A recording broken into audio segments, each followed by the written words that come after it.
যে জিনিসটা হচ্ছে সেটা হচ্ছে আমরা এটাকে খুব নেগেটিভলি নিচ্ছি। এটা খুবই বাজে অবস্থা। আমাদেরকে, আমার মনে হয় আমাদের এই বোনদেরকে অনেক বেশি সাপোর্ট করা উচিত। যারা অন্যান্য চালক যারা আছে তারা পিং বাস দেখলে তাদেরকে সাপোর্ট করা উচিত এবং সুন্দরভাবে যাতে তারা, কারণ এই যারা কাজ করছে এখানে তারা কিন্তু কারো না কারোর মা, কারো না কারোর বোন। সো তাদের নিজের মা বোনকে সম্মান জানিয়ে আমার মনে হয় তাদেরকে সম্মান করা উচিত এবং তাদেরকে সাপোর্ট করা উচিত। আমি তো আমার তরফ থেকে ফুল সাপোর্ট, এবং আমি মনে করি সত্যিকারের মনুষ্যত্ববোধ যারা আছে সেও এই কাজটাকে সাপোর্ট করবে এবং আমাদের এই মা বোনদেরকে সাপোর্ট করবে। Thank you.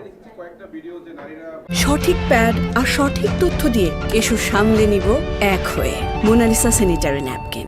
না আসলে এখন যে ব্যক্তিটা কাজ করতে গেলে ভয় পাচ্ছে বা যার জন্য এটা পারফেক্ট মনে হচ্ছে না, সে কুইট করতে পারে, এটা স্বাভাবিক কথা।